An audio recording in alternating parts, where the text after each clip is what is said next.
हरे कृष्णा। मार्कंडेय कोष्ठों की संवाद का आरंभ और प्राकृतिक सर्ग का वर्णन।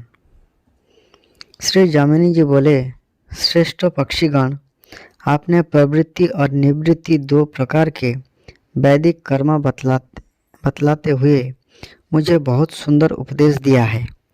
वह पिता की कृपा से आप लोगों का ज्ञान ऐसा है जिससे तिर्यक योनि को प्राप्त होकर भी अपने मोह का त्याग कर दिया।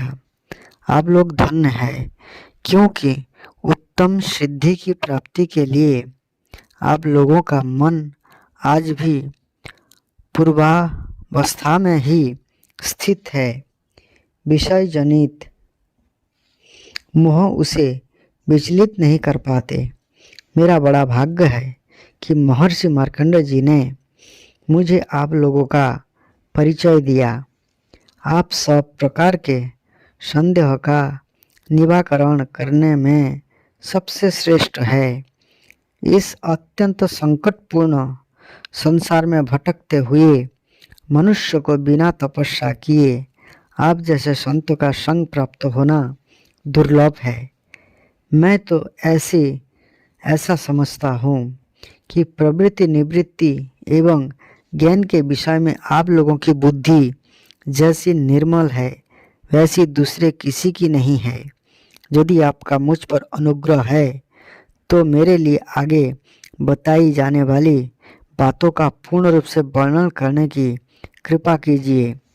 यह स्थावर जंगम जगत कैसे उत्पन्न हुआ, कल्पांत में पुनः किस प्रकार यह लय को प्राप्त होगा, देवता ऋषि पितर और भूत आदि के वंश कैसे हुए, मनमंत्र किस प्रकार होते हैं, उनके वंश में उत्पन्न महापुरुष के जीवन चरित्र कैसे है, जितना सृष्टि जितने प्रलय जैसे जैसे कल्पों के विभाग जो मनमंत्र की स्थिति जैसी पृथ्वी की स्थिति, जितना बड़ा पृथ्वी का विस्तार तथा समुद्र पर्वत नदी वन भूलोक आदि स्वर्गलोक समुदाय और पाताल की जिस प्रकार की स्थिति है, यह सब मुझे बताइए।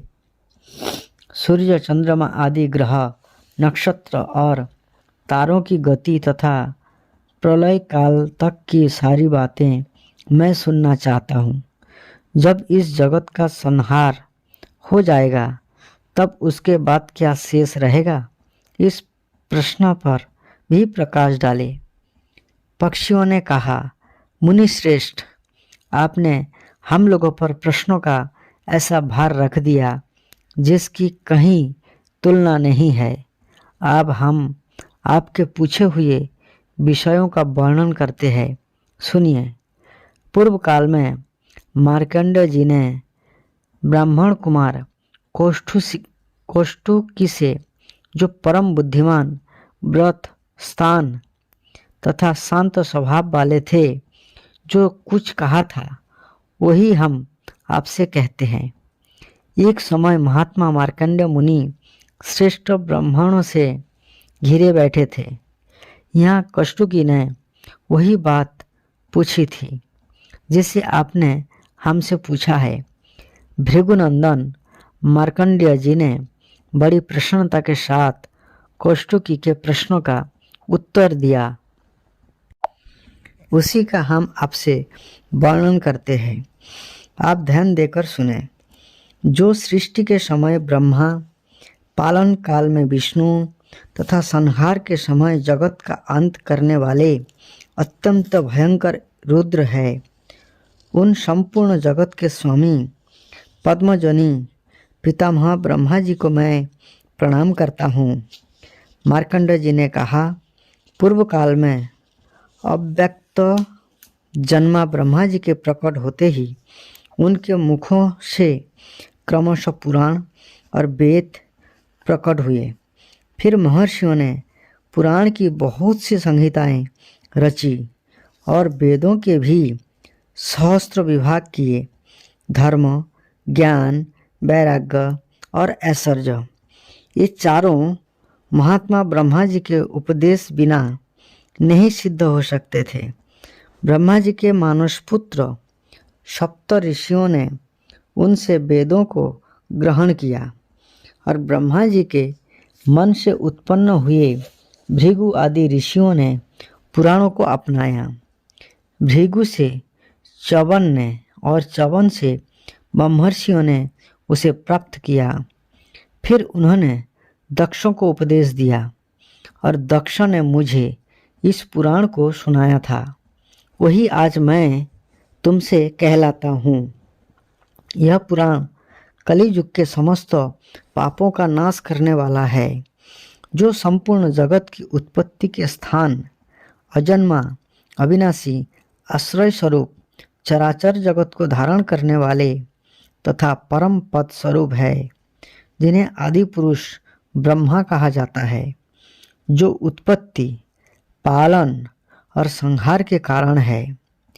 किसी के और औरस पुत्र ना होकर स्वयंभू है, जिनके संपूर्ण विश्व प्रतिष्ठित है, जो हिरण्यगर्भ लोक सृष्टि में लगे रहने वाले और परम बुद्धिमान है।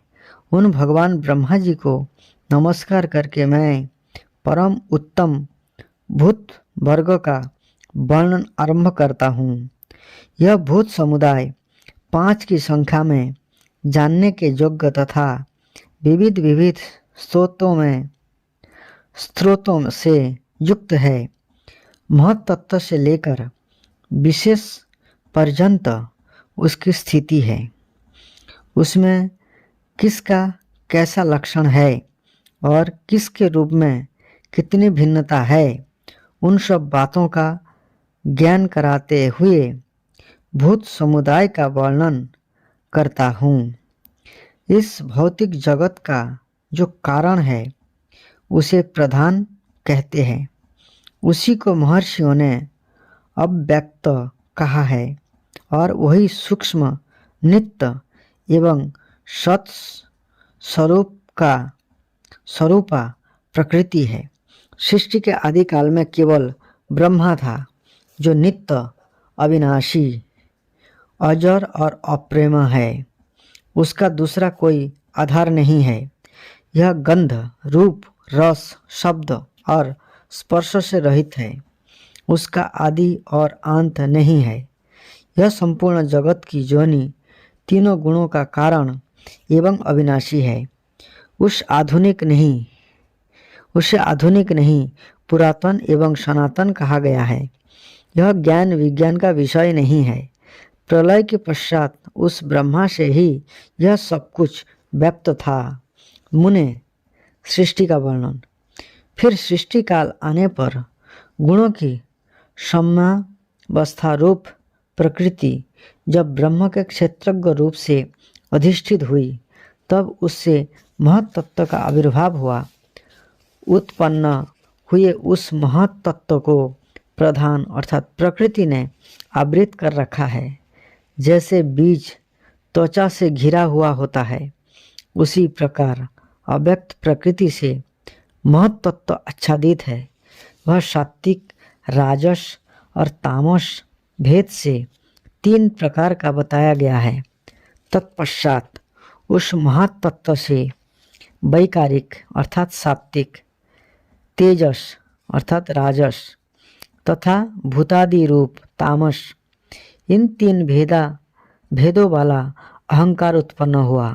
जैसे अव्यक्त प्रकृति से महातत्व आवृत है, उसी प्रकार अहंकार भी महत्तत्व से आवृत है।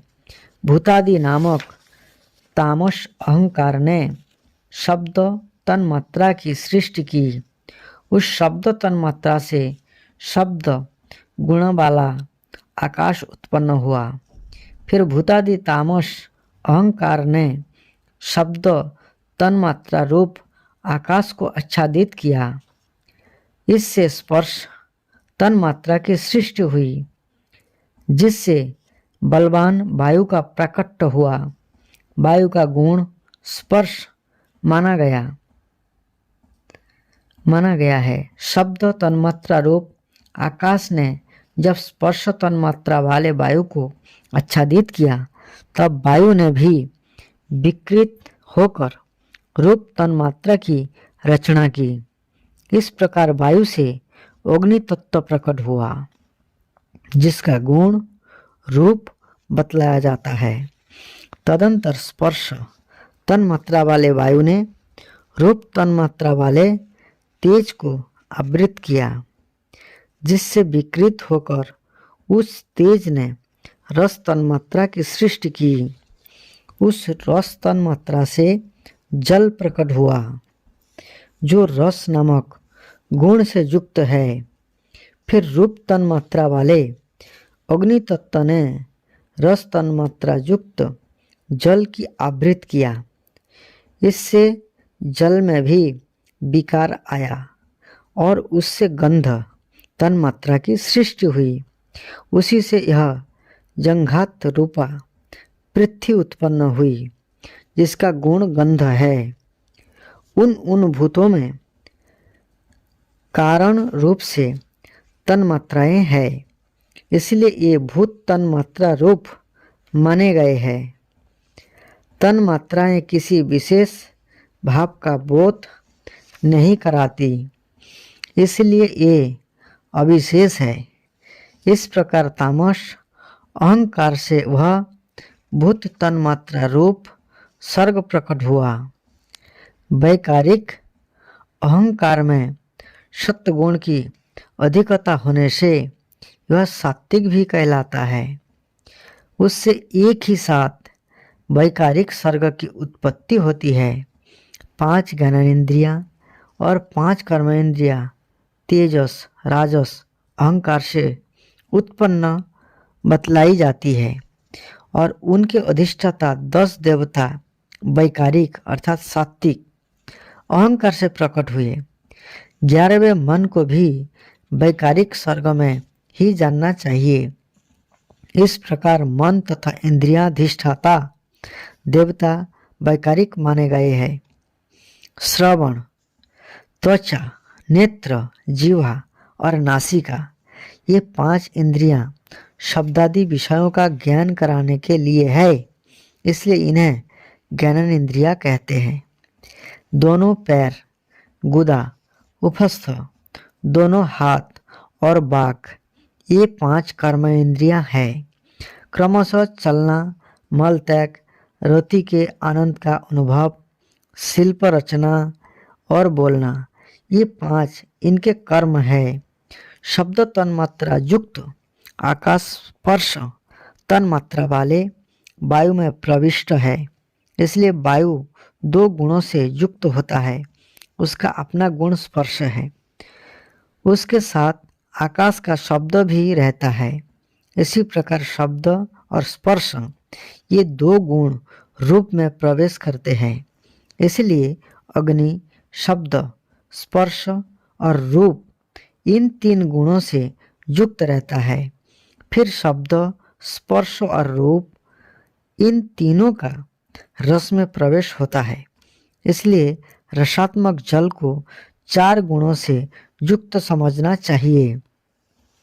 इसी प्रकार शब्द, स्पर्श, रूप और रस ये चारों गंध में प्रवेश करते हैं और उससे मिलकर सब ओर से पृथ्वी को आवृत कर लेते हैं। इसलिए पृथ्वी 5 गुणों से युक्त है और सब भूतों में स्थूल दिखाई देती है। ये 5 भूत शांत, घोर और मूढ़ है, अर्थात सुख, दुख एवं मोह से युक्त है, इसलिए विशेष कहलाते हैं। परस्पर प्रवेश करने पर ये एक दूसरे को धारण करते हैं। ये महत् तत्व से लेकर विशेष पर्यंत सभी भूत एक दूसरे से मिलकर और परस्पर आश्रित होकर एक संघात को ही अपना लक्ष्य बना जब पूर्ण रूप से एक हो जाते हैं, तब पुरुष से अधिष्ठित होने के कारण प्रधान तत्व का संबंध से अंड की उत्पत्ति करते हैं। यह महान अंड जल के बुलबुले के समान क्रमशः बढ़ता है और जल पर स्थित रहता है।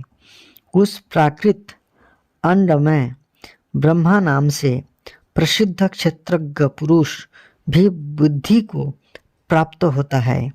ये ब्रह्मा ही सबसे प्रथम शरीरधारी होने के कारण पुरुष कहलाते हैं। भूतों के आदिकर्ता ब्रह्मा जी सबसे पहले प्रकट हुए। उन्होंने चराचर सहित संपूर्ण त्रिलोक को व्याप्त कर रखा है। अंड के गर्भ में स्थित उन महात्मा ब्रह्मा जी के लिए मेरु पर्वत ही गर्भ को ढकने वाली झिल्ली हुआ। अन्न पर्वत जरायु अर्थात जैर हुए तथा समुद्र ही उस गर्भाशय का जल था।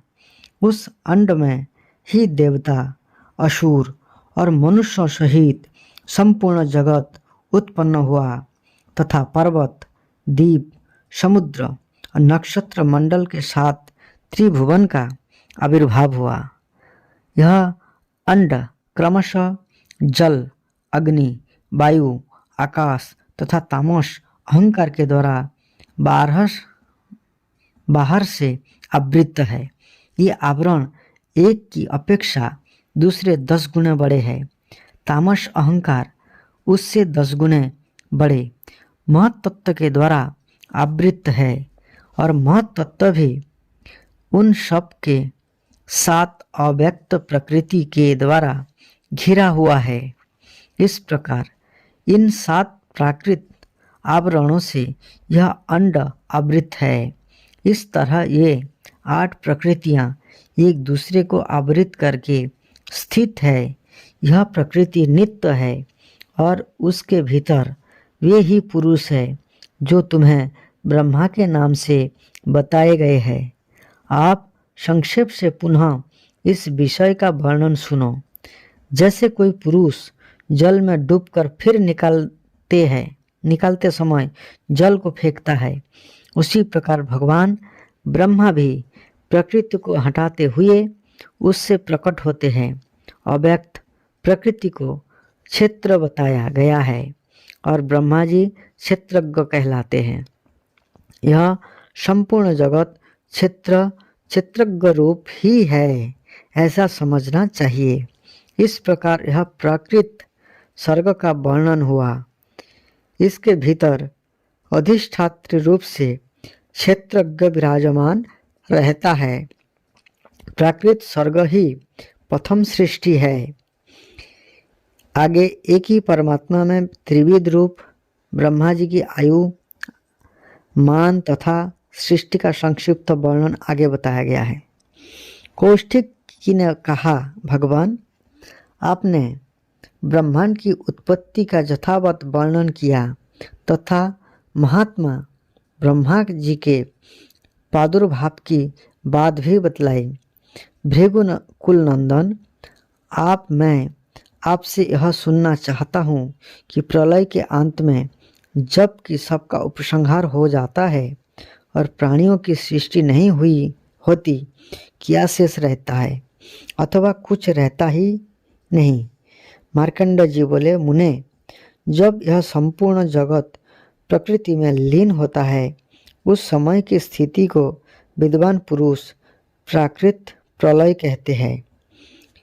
जब अव्यक्त प्रकृति अपने स्वरूप अथवा गुणों की साम्यावस्था में स्थित होती है तथा महत्त्वादि संपूर्ण विकारों का उपसंहार हो जाता है, उस समय प्रकृति और पुरुष सनातन धर्म निष्क्रिय निर्विकार होकर रहते हैं। उस समय सत्य और तम समान रूप में और परस्पर ओतप्रोत रहता है तथा जैसे तिल में तेल और दूध में घी रहता है, उसी प्रकार तमोगुण और सत्वगुण में रजोगुण घुला मिला होता है। जब परमेश्वर की योग दृष्टि से प्रकृति में क्षोभ होता है, तब महान अंड के भीतर से ब्रह्मा जी प्रकट होते हैं। यह बात तुम्हें बतलाई जा चुकी है। यद्यपि ब्रह्मा जी संपूर्ण जगत की उत्पत्ति के स्थान और निर्गुण है, तथापि रजोगुण का उपभोग करते हुए सृष्टि में प्रवृत्त होते हैं और ब्रह्मा के कर्तव्य का पालन करते हैं। फिर परमेश्वर शतगुण के उत्कर्ष से युक्त हो श्री विष्णु का रूप धारण कर धर्मपूर्वक प्रजा का पालन करते हैं। फिर तमोगुण की अधिकता से युक्त हो रुद्र रूप धारण करके संपूर्ण जगत का संहार करते और निश्चिंत सोते हैं। इस प्रकार सृष्टि, पालन और संहार, इन तीनों काल में तीन गुणों से युक्त होकर भी ये परमेश्वर वास्तव में निर्गुण ही है। जैसे खेतीहर पहले बीज को बोता, फिर पौधे की रक्षा करता और अंत में खेती सूख जाने पर उसे काटता है, तथा इन कार्यों के अनुसार बोने वाला, रक्षा करने वाला और काटने वाला ये तीन नाम धारण करता है। इसी प्रकार एक ही परमेश्वर भिन्न भिन्न कार्यों के अनुसार ब्रह्मा, विष्णु तथा रुद्र नाम धारण करते हैं। ब्रह्मा होकर संसार की सृष्टि करते हैं और रुद्र होकर उसका संहार करते हैं, तथा विष्णु रूप में इन दोनों कार्यों से उदासीन होकर सबका पालन करते हैं। इस तरह स्वयंभू परमात्मा की तीन अवस्थाएं होती है। रजोगुण प्रधान ब्रह्मा, तमोगुण प्रधान रुद्र और सत्व प्रधान विश्वपालक विष्णु है। ये ही तीन देवता है और यही तीन गुण है। ये परस्पर एक दूसरे के आश्रित और एक दूसरे से मिले रहते हैं। इनमें एक क्षण का भी वियोग नहीं होता। ये एक दूसरे का कभी त्याग नहीं करते। इस प्रकार जगत के आदि कारण देवादिदेव चतुर्मुख ब्रह्मा जी रजोगुण का आश्रय लेकर सृष्टि के कार्य में संलग्न रहते हैं। उनकी आयु अपने ही मान से 100 वर्षों की होती है। उसका परिमाण बतलाता हूँ, सुनो। 15 निमेष की एक काष्ठा होती है। 30 काष्ठाओं की एक कला होती है। 30 कलाओं का एक मुहूर्त तथा 30 मुहूर्तों का एक दिन रात होता है। यह मनुष्य के दिन रात का मान है। 30 दिन रात व्यतीत होने पर 2 पक्ष अथवा 1 माह पूर्ण होता है। 6 मासों का एक आयन और 2 आयन का एक वर्ष होता है। 2 आयन का नाम क्रमशः दक्षिणायन और उत्तरायण है। इस प्रकार मनुष्य का एक वर्ष देवताओं का एक दिन रात है। उसमें दिन तो उत्तरायण और रात दक्षिणायन है। देवताओं के 12,000 वर्षों की एक चतुर्युग होता है, जिसे सत्ययुग, त्रेता आदि कहते हैं। आप इनका विभाग सुनो। 4,000 दिव्य वर्षों का सत्ययुग होता है। 400 दिव्य वर्षों की उसकी संध्या और उतने ही वर्षों का संध्यांश होता है। 3,000 दिव्य वर्षों का त्रेता युग है। उसकी संध्या और संध्यांश का समय 300 दिव्य वर्ष का है। 2,000 दिव्य वर्षों का दापर युग होता है और 200 दिव्य वर्ष उसके संध्या तथा संध्यांश के होते हैं। द्विज श्रेष्ठ, 1,000 दिव्य वर्ष का कलियुग होता है तथा 100 दिव्य वर्ष उसके संध्या एवं संध्यांश के बताए गए हैं। इस प्रकार विद्वानों ने 12,000 दिव्य वर्ष की एक चतुर्युगी बताई है। 1,000 चतुर्युगी बीतने पर ब्रह्मा का एक दिन होता है। ब्रह्मा जी के एक दिन में बारी बारी से 14 मनु होते हैं। देवता, सप्तर्षि, इंद्र, मनु और मनुपुत्र, ये सब लोग एक ही साथ उत्पन्न होते हैं और एक ही साथ इनका संहार भी होता है। इस प्रकार 71 चतुर्युग से कुछ अधिक काल का एक मनमंत्र होता है। आप मनुष्य वर्ष गणना के अनुसार मनमंत्र का मान सुनो। पूरे 30 करोड़ 67 लाख और 20,000 वर्षों का एक मनवंतर माना गया है। देवताओं के वर्षों से एक मनवंतर में 8,52,000 वर्ष होते हैं। इस काल को 14 गुना करने पर ब्रह्मा का एक दिन होता है।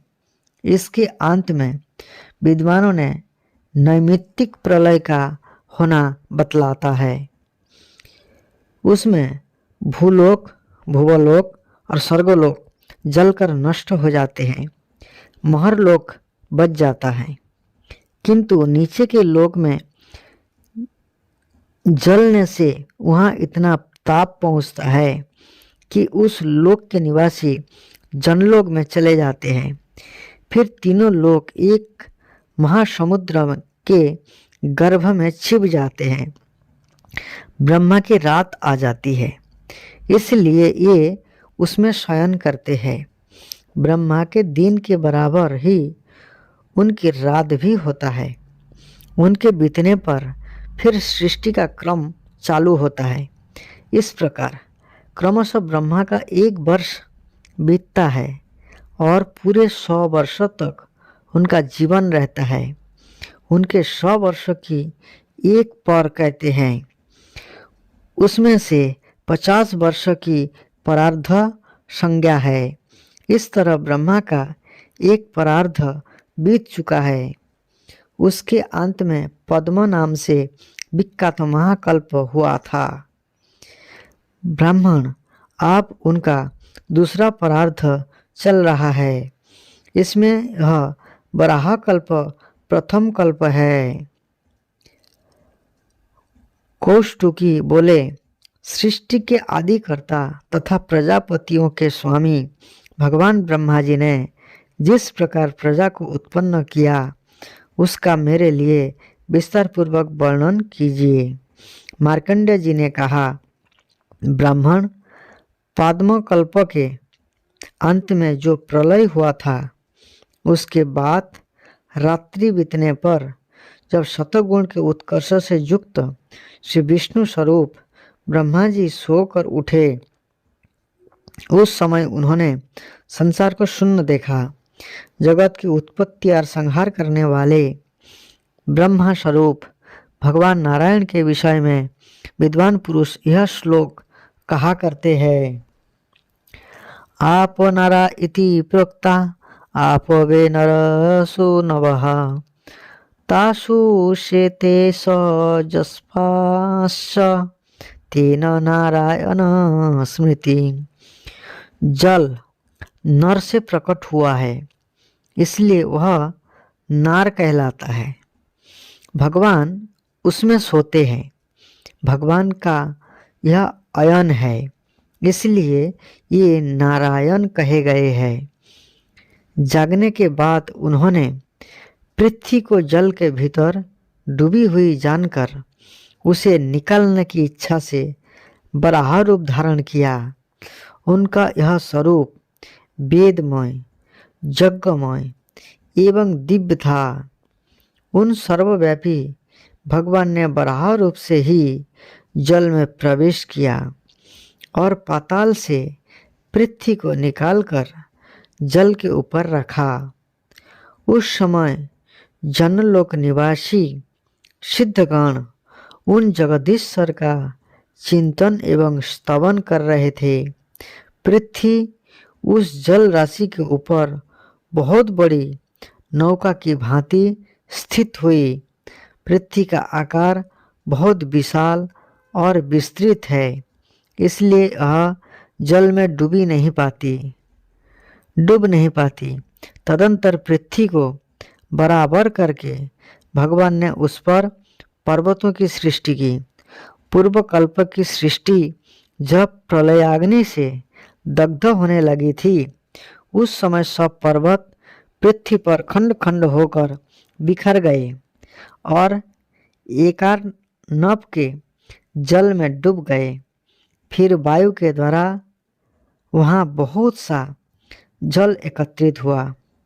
उस जल से भीगकर और प्रवाह में बहकर जो पर्वत जहाँ लग गए, ये वहीं अचल रूप से स्थित हो गए।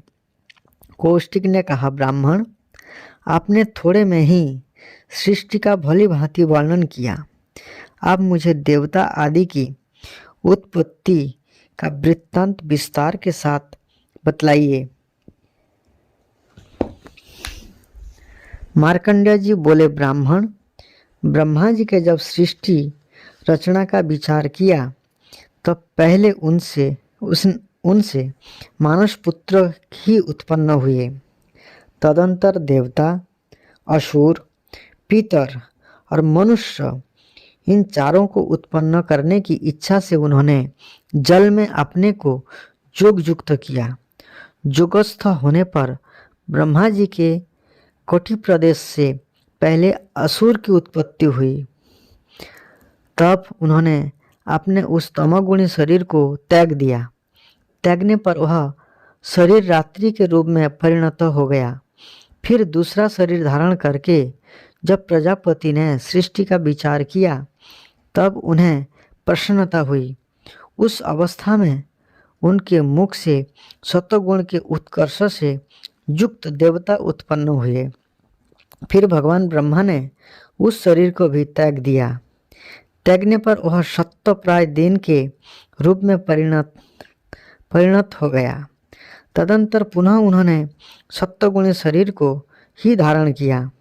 उस समय उन्होंने अपने को सबका पिता माना, इसलिए उसने पितरों की उत्पत्ति हुई। पितरों की सृष्टि के बाद ब्रह्मा जी ने वह शरीर को भी छोड़ दिया। वह छोड़ा हुआ शरीर संध्या काल के रूप में परिणत हुआ, जो दिन और रात के मध्य में स्थित होता है। तत्पश्चात भगवान ब्रह्मा ने रजोगुण की अधिकता से युक्त दूसरा शरीर धारण किया। उससे मनुष्य की उत्पत्ति हुई। मनुष्य की सृष्टि के बाद उस शरीर को भी उन्होंने त्याग दिया। यह शरीर ज्योत्सना काल के रूप में परिणत हुआ, जो रात के अंत और दिन के प्रारंभ में हुआ करता है। इस प्रकार ये रात, दिन, संध्या और ज्योत्सना काल देवाधिदेव भगवान ब्रह्मा के शरीर है।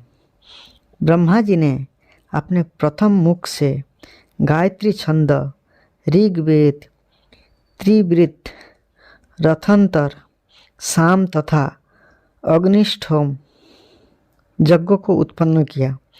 दक्षिण मुख से यजुर्वेद, त्रिष्टुप छंद, पंचदश स्तोम तथा बृहस्पति की सृष्टि की। पश्चिम मुख से सामवेद, जगती छंद, पंचदश स्तोम, वैरूप, साम तथा अतिरात्र यज्ञ का निर्माण किया। और उत्तर मुख से 21वां अथर्व अप्तरजाम यज्ञ, अनुष्ठुप छंद तथा बैराज शाम को प्रकट किया। उन्होंने कल्प के आदि में बिजली, वज्र, मेघ, लाल इंद्रधनुष और पक्षियों की सृष्टि की तथा उनके शरीर से छोटे बड़े अनेक प्राणी उत्पन्न हुए। पूर्व काल में देवता, असुर, पितर और मनुष्य, इन चारों की सृष्टि करने के पश्चात उन्होंने अन्न, स्थावर, जंगम प्राणियों को उत्पन्न किया। चक्ष, पिशाच, गंधर्व, अप्सरा, नर, किन्नर, राक्षस, पशु, पक्षी, मृग, सर्प आदि जंगम तथा स्थावर भूतों की सृष्टि की। उनमें से जिनके पूर्व कल्प में जैसे कर्म थे वैसे ही कर्म ये पुनः पुनः नूतन सृष्टि में प्राप्त करते हैं। हिंसा, अहिंसा, मृदुता, क्रूरता, धर्म, अधर्म तथा सत्य असत्य को ये पूर्व जन्म की भावना के अनुसार ही प्राप्त करते हैं और उस भावना के अनुकूल वस्तु ही उन्हें रुचिकर जान पड़ती है। इंद्र के विषयों, भूतों तथा शरीर में स्वयं ब्रह्मा जी ही नाना तत्व का विधान किया है। उन्हें अनेक रूपों में उत्पन्न किया है। देवता आदि भूतों के नाम और रूपों का तथा कार्यों के विस्तार का उन्होंने वेद के शब्दों से ही प्रतिपादन किया है। ऋषियों के नाम भी वेदों से ही निश्चित किए हैं। ब्रह्मा जी की रात्रि अंत होने पर उन्होंने देवता आदि जिन जिन भूतों की सृष्टि की है उन सब के नाम रूप और कर्तव्य का ज्ञान भी ये वेदों से ही प्रदान करते हैं।